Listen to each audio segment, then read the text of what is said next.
You wanted the best. You've got the best podcast. The hottest podcast in the world. The Chris Voss Show, the preeminent podcast with guests so smart you may experience serious brain bleed. The CEOs, authors, thought leaders, visionaries, and motivators. Get ready. Strap yourself in. Keep your hands, arms, and legs inside the vehicle at all times, because you're about to go on a monster education roller coaster with your brain.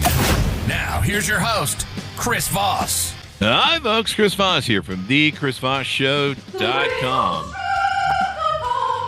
thechrisvossshow.com. Who the hell hired an opera singer to do my part that I do in the show? Oh, my gosh, we did.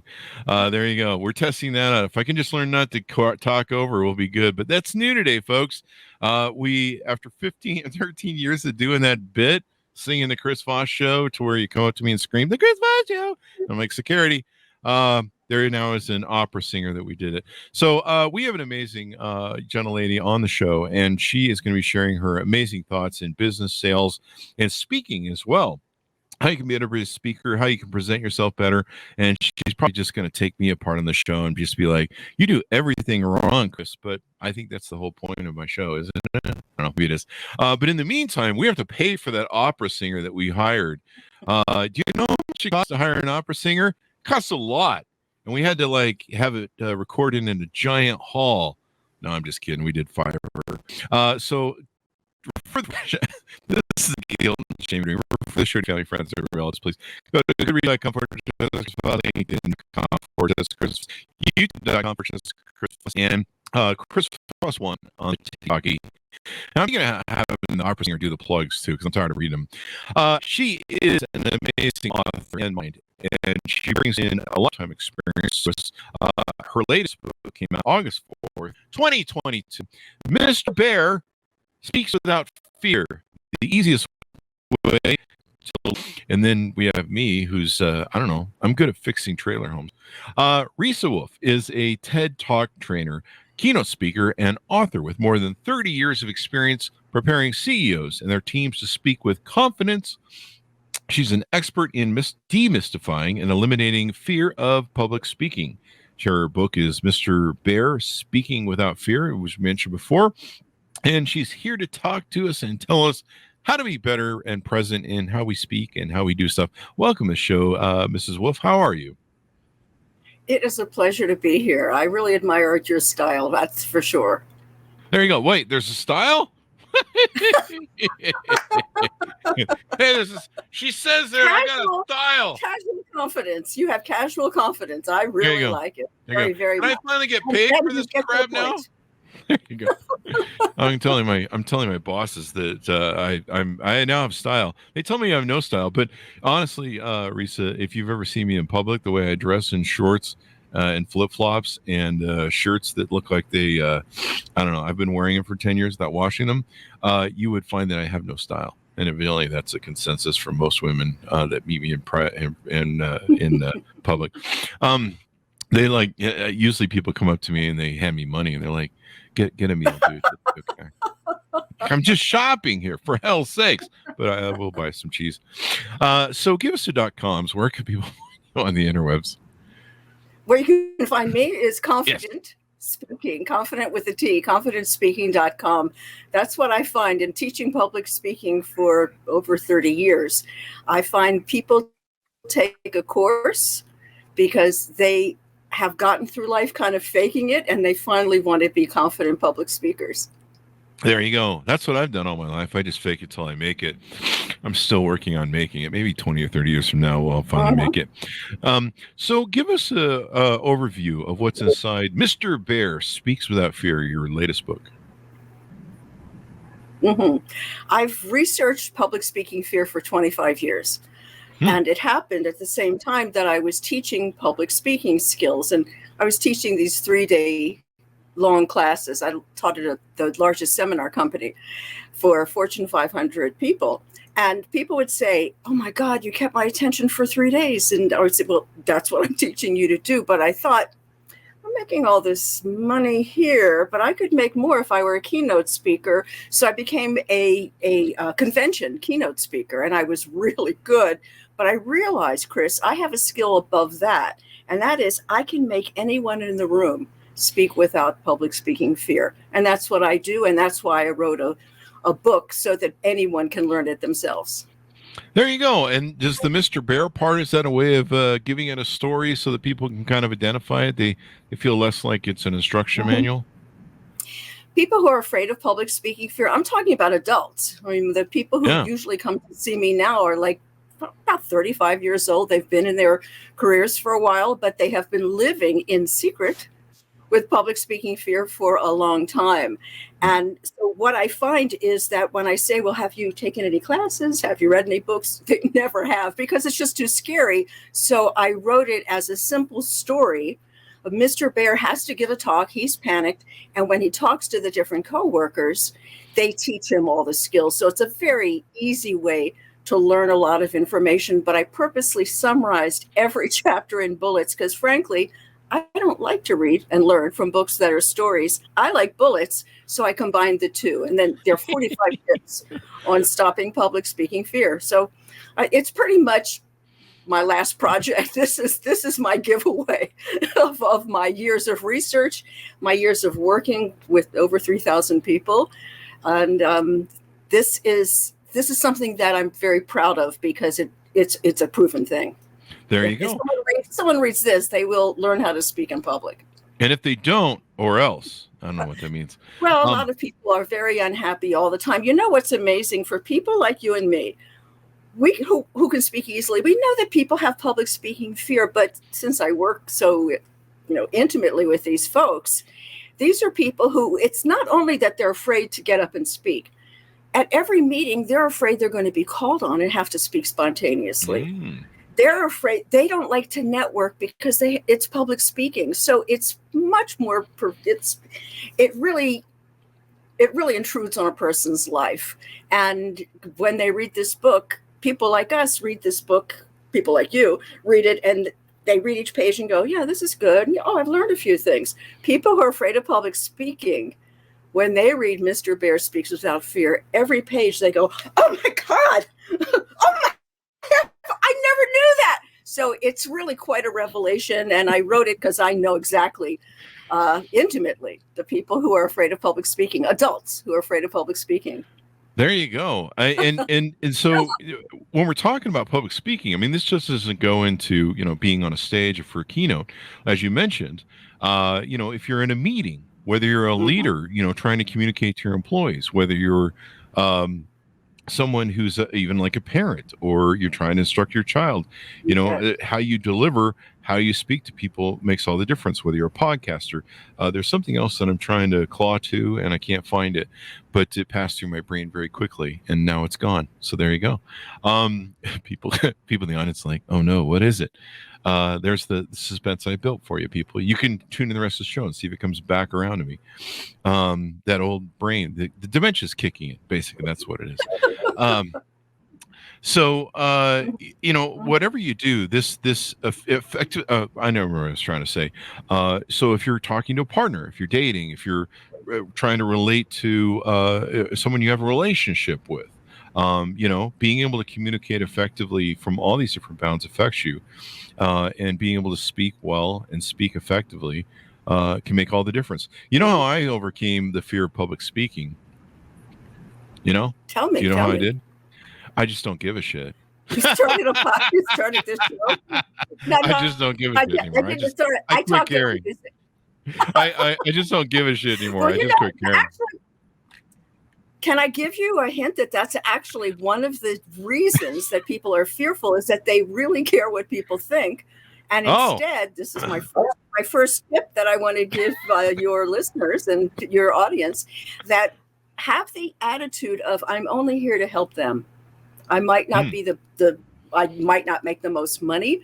I don't have the fanciest title, but at this moment in time, I have value to give those people. And if you keep that in mind, instead of what do they think about me? Oh my gosh, I don't speak as well as the last speaker. They don't care about that. They just want your content. They just want your stuff. There you So go. I want to give you a lot of tips as we speak, because that's the value of this chat. So, what is the core of why people fear public speaking? What are some of their fears, and why is that such a big deal for them?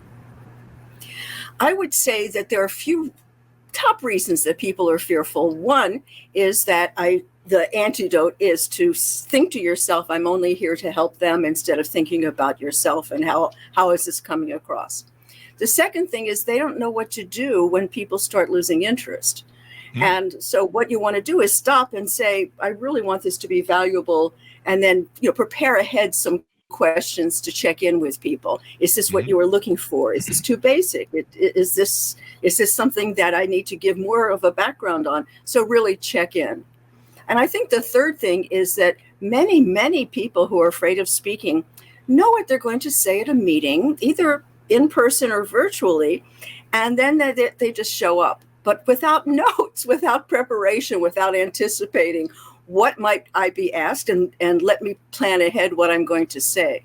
So a lot of confidence comes from maybe 5 minutes before a meeting, putting together your ideas. And it's very important. I teach how to use user-friendly notes, because if you write out your talk, it's like saying to yourself, I think I'll make sure I lose my place when I'm there. So I would say stop giving impromptu talks and go in with notes. That's a big antidote. It's good to have notes as a backup, that's for sure, to fall back on.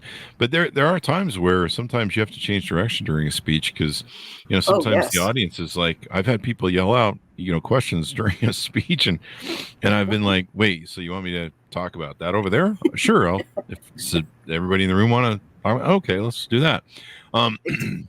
Exactly. Perfect. They're like, we know what you're talking about. We need to know how to apply it, that sort of thing. Now, you had the United Nations director call your book the best public speaking book ever. That's quite the endorsement. Thank you. There you go. Well, I didn't, it wasn't me. You wrote the book. I worked in the United Nations. I several different locations, but the longest location I stayed was 3 months in Rome. Oh, wow. Twist my arm. Someone had to do it. Yeah, that sounds rough. All that Italian food and all that stuff. Yeah. Yeah, sounds it was really terrible. rough. All that pizza and stuff. There you go. So, is it a thick book? Is it a voluminous book? Is it going to take me a lot if I'm out there and I'm thinking I'm afraid of public speaking? Do I have to spend a lot of time with this? Actually, that's the whole point. When I realized that people who are afraid of public speaking fear, they just want to get it fixed fast. That's why I wrote it in a story form with the bulleted summaries. But look how small it is. It's not even the size of a regular book. It's purposely, everything about it is to make it look like a children's book. So when you pick it up, it's not threatening like a lot of those books are. Speak without fear. All those books are scary. This is kind of friendly. And frankly, it could be read in an hour. Oh, really? Yeah. So it's not like War and Peace, huh? Yeah, it's like 100. It's 100 pages. Every page is packed, though. I can tell you that every page is packed. There you go. Now, you coach on your website, from what I understand. You do speaking training individually, and I guess coaching, you would say. You help people with their TED Talk trainers. There's a lot of people doing TED Talks now. Tell us about some of the work you do there. Have you ever noticed when you watch a TED Talk how they hold your attention the whole 18 minutes? I'm a TED Talk trainer. I'm the one who teaches them to do that. And I put some of those techniques actually in Mr. Bear Speaks Without Fear. So I do that, and that is really fun. That's even more, I think it's more work for someone to do even than a keynote speech at a convention, because it's more like a Broadway performance. But most of the people that I work with who find me on the web are people who are about, let's just say, 35 to 40 years old. They have gotten to high enough positions that they have to give a speech that's more scary than the rest. It's to a bigger group, or it's to more important people, or they've just taken a new job, or and actually sometimes I get people who say, I've even turned down jobs because it had public speaking, and now this job, love this company, I've been here 8 years and now I got to speak. So that's why they're really, It's been their secret. Mhm. If you asked your friends, are you afraid of public speaking? They would reluctantly say yes, because they can speak 1-to-1 or 1-to-5. But as soon as it's a larger group, they just won't do it. There you go. So those are the people who find me. It's usually business owners, I would say medium-sized business owners and corporate types that are either C-suite or close to C-suite, and a fair amount of managers, but mostly I would say that's my demographic. Lots of technical people, engineers, lots and lots and lots of salespeople. You'd be shocked, because that's your specialty, that many salespeople are afraid to get up to do the big presentations at the conventions. There you go. The other way I got over the fear of speaking is extreme narcissism and not giving a shit. So I guess that's a mix root. that with some dark triad, you got a perfect formula cocktail of ugliness. But no, I mean, I love entertaining people. I love making people laugh. It's when people laugh, it's like crack to my brain. I have one of those comedic brains. Yeah. But Chris, don't people say to you, "Oh my God, I could never do what you do"? Don't people say that to you? I could. That's never. because I suck at it, though. That's because I suck at whatever they're telling. I can never do what you do because you're an idiot. And I'm just like, I don't know. What's your point? So there you go. So you work with people. There's a lot of people doing these TED Talks now. There seems to be every week, you know, so one of my friends is like, I'm doing a TED Talk. And so a lot of people are getting good at this. And evidently it's become a really good way to do these TED Talks for raising your brand, getting more speaking gigs and stuff like that. Oh, yes, no question. I would say that's one of the big reasons people do it. Either they have an idea that they want to share, or they have themselves and their company or their idea that they can be traced to, so people can purchase their stuff. And a lot of people do it simply so they can put it on their website, because it's a lot of credibility to do a TED Talk. And it makes all the difference in the world when you can speak, when you can, you know, I think a lot of people, this comes a lot up on the show with authors and stuff talking about this, but imposter syndrome. And I think a lot of people have a challenge with that, don't they? When they speak, is like, yeah, maybe I'm full of shit. You know, I don't know. Do you want me to make some comments on that? Yes, if you would, please. So that's usually why we ask syndrome questions on the show, Reesa. I'm teasing you. Noted. Thank you. I'm teasing you. No, please. The imposter thing is that people still have a self-image of them like when they were 21 years old. So they come to me and say, you know, when I was new in the business, I didn't know anything. And when I gave my talk, this guy just humiliated me in public, and I've just been fearful ever since. Wow. But now they're 35 and they've become kind of expert in their area, and they actually have something to say.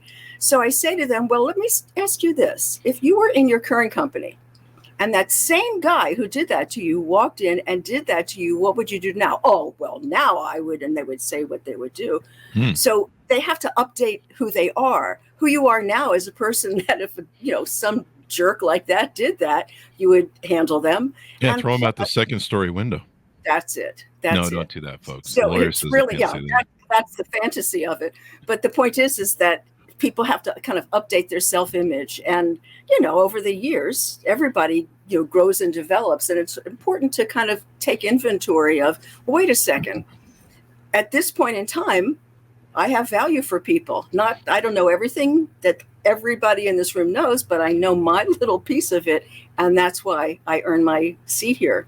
It's a nice, you have to do a lot of self-talk to overcome that mean mind that's tormenting you with the old stuff. Yeah, mine's the 9 personalities that I have that talk meanly to me. There's someone that says kill, kill, kill all the time.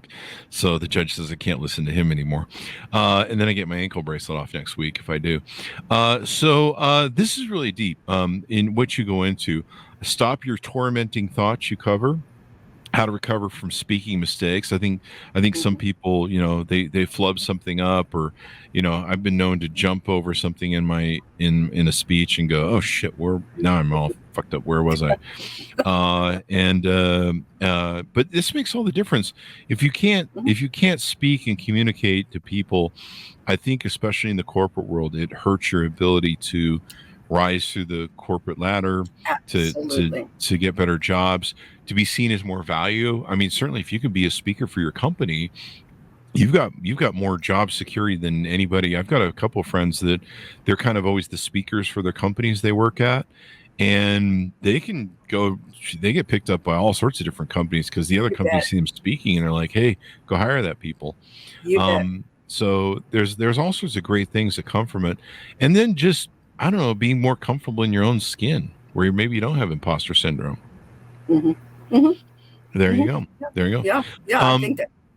Yes. So on your website, how do people work with you? How do they onboard with you? How do they reach out to you and find out, if working with you is good? What sort of services you offer? I noticed in your training, there's several different services you have on your website. Well, the first thing is that people usually find out about me because they've heard about Mr. Bear Speaks Without Fear. But sometimes people just find me SEO, just searching public speaking fear. And the good news now is that I would say even before Zoom, I was using Skype and doing one-to-one training because I'd say pretty much 6 years into my career, ages ago, I started to do international training. I would meet someone maybe in the States, but then they would have me do, a program for their company online, and I'd be getting up at 4 a.m. to do it in different parts of the world. But the point is, right now, people find me, individuals, they often pay for their services themselves. They don't need the company to know that they're doing this. We meet on Zoom like this. I'm no nonsense. Yes, you can see even now I really get to the point.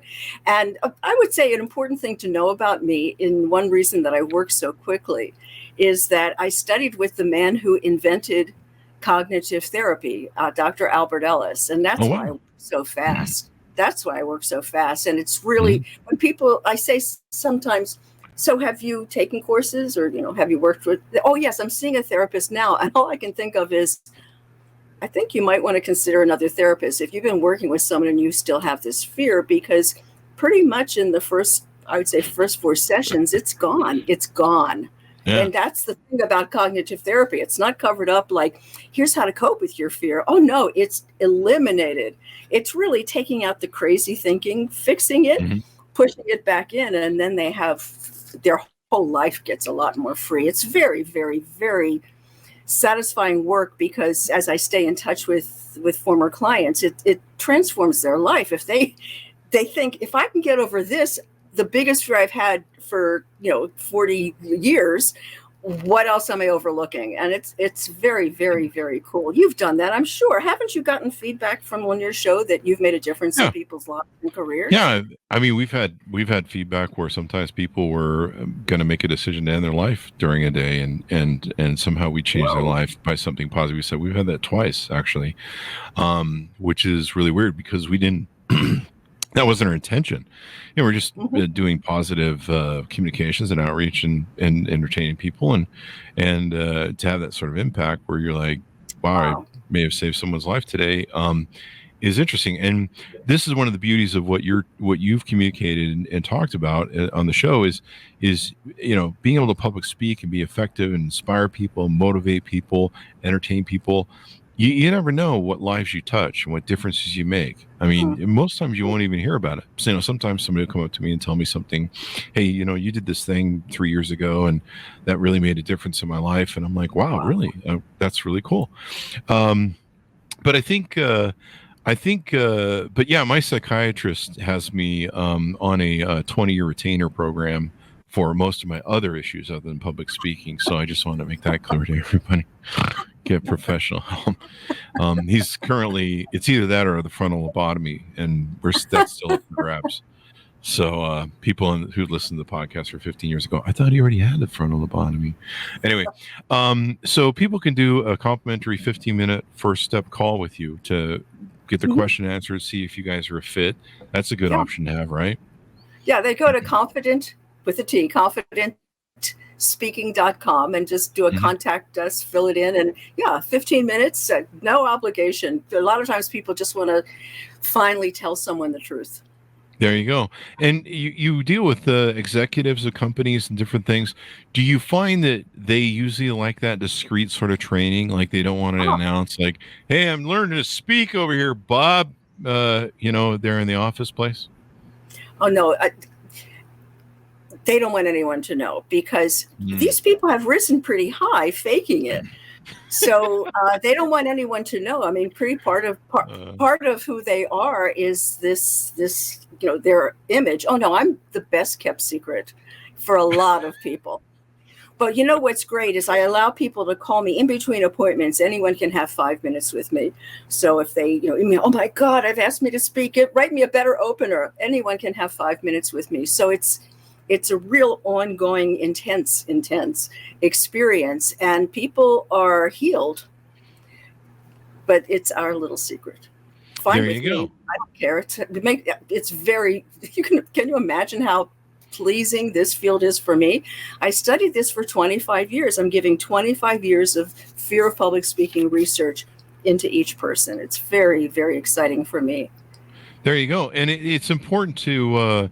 Read the book too, even if you have you've maybe public speaking before. I mean, the one thing about public speaking is you can always get better and better. So you can read the book even if you are, a novice or you feel you're an advanced speaker, because the more sort of tips and tricks you can come out with, and of course practice is so good. Being in the mindset of pre-programming stuff in your brain, I think helps as well. Being confident, being narcissist where you don't give a shit about what anybody thinks, that helps too as well. What are things that we haven't talked about that we should tease out that are in the book?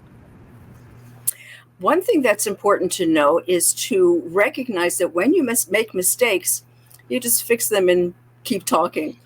Most people, when they're in front of people, they fear making mistakes because, if I make a mistake, they'll think, and then fill in the blank of, I don't belong here. Why is she there? Why is he in front of us? All those other things. And then here's the deal about fear. Once fear raises, the brain stops. And that's why sometimes people go blank as they're speaking. Oh, it's horrific. It's horrific. It's horrific. It's a thing that when you wake up at 4:00 in the morning, the night before speaking, thinking, what if I make a mistake? So here's the antidote to mistakes. You know how everybody here who's listening, everyone in the audience, when you're saying to your friends, let's meet on Wednesday. Oh, no, I mean Thursday. When you make a mistake, you just fix it and keep talking. If you say, let's meet at 3:00. Let's meet at 2:00. So when you make mistakes with friends, it's perfect that I should make a mistake then. When you make a mistake with friends, you just fix it. And so the same thing in front of people. So I do suggest that you rehearse aloud anything that you're a little concerned about, even if it's just a section of your talk that you don't usually give. And as you rehearse aloud, you will make mistakes, because speaking, when you speak, you make mistakes. That as you make mistakes in your rehearsal, you fix them and keep speaking. In other words, get used to what's going to happen in real life, which is you will skip a bullet, you will trip over something, you will forget to say how to say that word in English. So rehearse getting over those and just getting to your talk. I just usually own it and roll through it. And take I just did that early in the middle of the show. If you notice, when I couldn't remember one of the points that I wanted to make, I just own it, and I just take people on a journey with me, and they actually follow, because they're like, wait, where's he going now? Wait, he's going someplace. What the hell? What the hell's going on now? He's off on. He's off going someplace. Where is he going? And I don't know if it works, but people send not care or listen. But you're right. It's just saying, I said rehearse this. Like rehearse saves. Oh, I said that wrong. Let me say it again. But I do it with a smile to show that I take the work seriously, but I don't take myself seriously. So even, that's another tip, is to prepare saves. You know, when you see wonderful speakers and they mess up and then they say something cute and adorable and funny and then they go back to their talk. Well, they use that cute and adorable and funny thing all the time. Mm-hmm.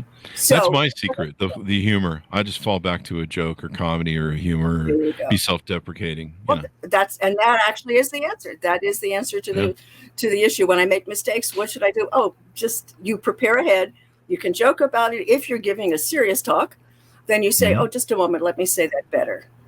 Mm-hmm. Just make it fit. There you go. Or I just ask people, boy, what I just said sounds stupid. No, I don't do that. No, I don't. You can, though, if you want. You can do anything you want. I mean, that's the beauty of life.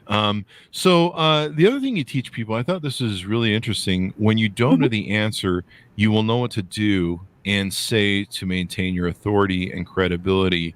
This is one of those important things that CEOs and a lot of leaders need to have, that sometimes when there's an art form to when you don't know an answer right away, or maybe you're trying to figure out what question's coming at you, especially if you meet the media. And this can help with media as well if you're in the front PR sections of dealing with investors or media people, and being able to analyze the question and think about it, and not give that instant response that might end up in some PR kerfuffle, or you end up sounding like an idiot, or you don't sound like you know exactly if you're up on the topic. And so giving that time, repeating the question, and what to do can really help. What do you think about that? I would say that everyone who's listening should take that advice. That is very good advice, is that, one, anticipate what questions might I get. And then rehearse the answers aloud, because thinking is not rehearsing, and kind of mumbling through it in the car on the way there is not rehearsing. Rehearsing as if you're on the Zoom, as if you're on camera, on virtual. Rehearse standing up, or go to the conference room ahead of time and rehearse standing up. Get used to your ideas and what you'll say if you get the difficult questions. And your advice is the best, which is to say, I need to give that some thought. Let me write that down. I'll get back to you, and I'll email it to you. In fact, I'll broadcast it to everyone in the meeting. There you go. Full disclosure, I stole that off your website. So smart. Yeah, there you go. Full disclosure, I stole that line off your website. When you don't know an answer, you will know what to do and maintain your authority and credibility if you work with Reesa here. That's one of the bylines promotions there, but it's true. I mean, you'll see CEOs that will make the most stupidest comments because they immediately try and answer a media question, and they end up just mucking it. When you're like, take a breath, repeat the question, and then you can rephrase. Well, it's interesting you say that, and there's a lot of issues that surround this issue that you're talking about. In the meantime, in the back of your brain going, I don't know what the fuck the answer is for this. But I've got to come up with something soon. So I'll just keep stalling. Recently, I saw the technically quote unquote CEO of X, which is Twitter. I think it's called BK next week. And I recently saw her on a tech show. And the person who was interviewing was very combative. It was almost like a cat fight. I don't know if you saw this, but she was getting peppered pretty hard, and she was getting hard questions too. And she was being incredibly evasive because I don't know. That's all you can do when you're the pretend CEO of a company that Elon Musk runs, and you're really just the COO. And he's, of course, doing controversial shit that now you're on stage having to answer questions about. And she was doing a really interesting job of evading, but stalling, and also diversion. And a lot of people, she got a lot of crap for it, especially from some of the tech really good tech journalists. But when I really watched what she was doing, I was watching how she was doing what we were talking about, where if you don't know an answer, or you don't want to answer a question a certain way, how to still try and maintain authority and credibility and control. And it was a lot of work she was putting into it and roundabout, but just watching the art form of it and how she delivered it, I don't know what worked out better for her, but the answers that she didn't want to give probably wouldn't have worked out better anyway. So, it's kind of one of those things when the media's peppering you, or maybe you're getting questions from employees or investors. You're at that big investor annual thing. There's maybe some questions you don't want to deal with, or you don't want to disclose certain things. Maybe you're a politician. Maybe you're a parent who doesn't want to explain to the kid, what certain things are that they found on their Google search. You got to have that political sort of spin answer. So all these different things can really help do better when it comes to leadership, speaking, and communicating. That's my point. I would say I completely agree. And if I can add to what you said, that the big thing is if you know that something's messed up and you're going to get a lot of questions about that, you have to think of what questions will I get and write down the answers you're going to, make an outline of the answers you're going to give. And most importantly, what are the worst questions I can get? What are the ones I hope I don't get?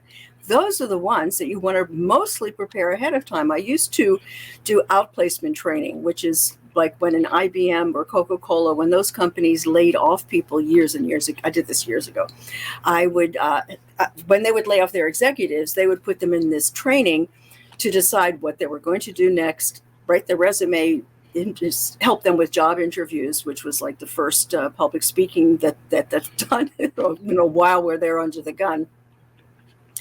And for those people, it was important that they really take a look at where are they heading, what do they want to do next. And for them, when they were doing job interviews, there were things that as I would prepare them for the interview, I would say, we would ask the typical questions. Then I would say, what are the questions that you hope or you fear that they're going to ask you? And they would list those. I traded jobs, 4 jobs in 4 years, or here are 3 years that I missed and I didn't have any jobs at all. And prepare ahead what you're going to say, because this is what most people do when they get a question that they don't want to handle.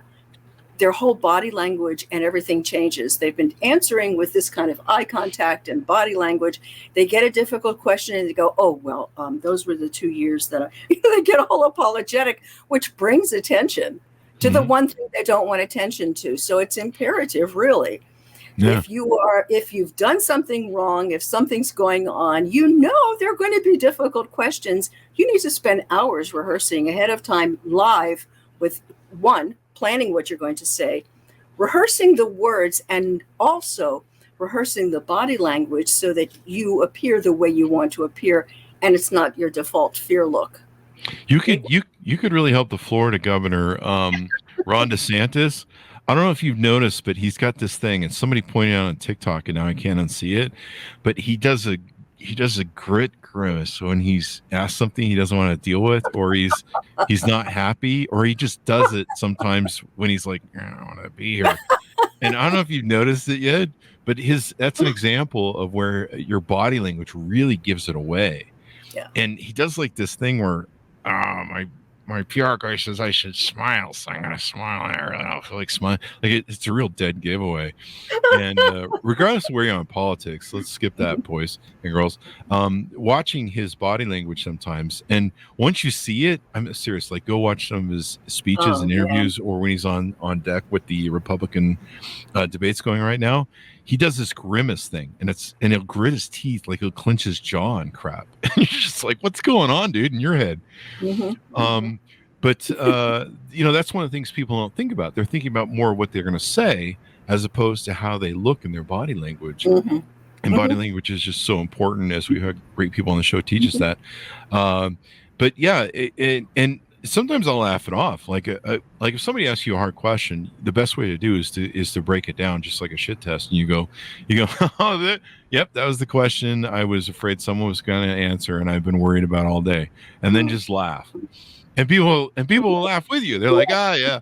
But if you answer that question, with that, no, there it is. People tune into that. Yeah, it brings attention. The media are like, we got him. This is front page news right here. And being able to have that eloquence to, be able to answer questions and deal with them make all the difference in the world. And, you made a really good point right now. And that is that there are really 3 parts of what makes a charismatic speaker. And that is The words, of course, have to be good. But what really counts a lot is the sound of the voice. When someone says, "Oh, yes, I can do that," that sounds different than "yes, I can do that." And I could do it 15 different ways. But if you really pay attention to what is the sound of my voice communicating as well, and then, of course, the body language.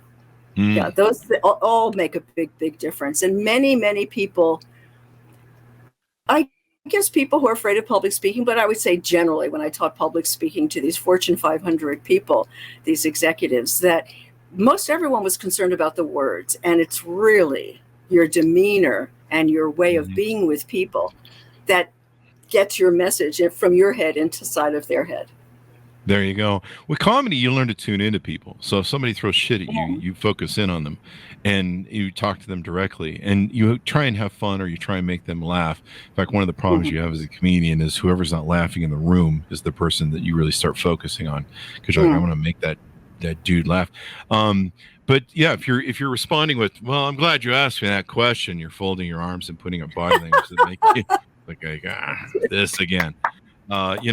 Different body language.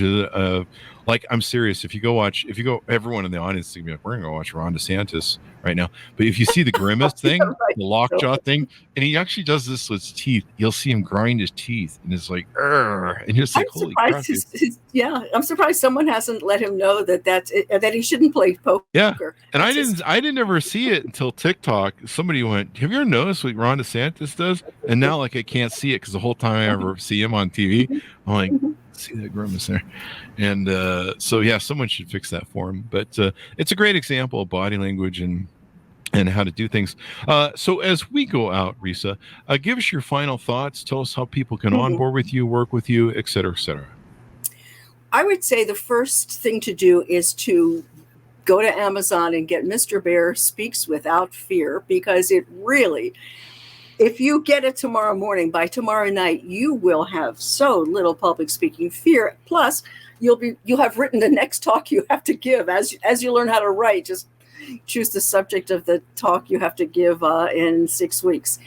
And if someone wants to see me, just go to confidentspeaking.com and contact me, because it's really an opportunity to see, could I be helpful to you if you work one-to-one. I would say that if what I'm saying at all in this interview is resonating with you, it means a part of you wants to get rid of this fear. You don't have to use me. You don't have to read my book, but do something to help yourself, because this is a fixable problem.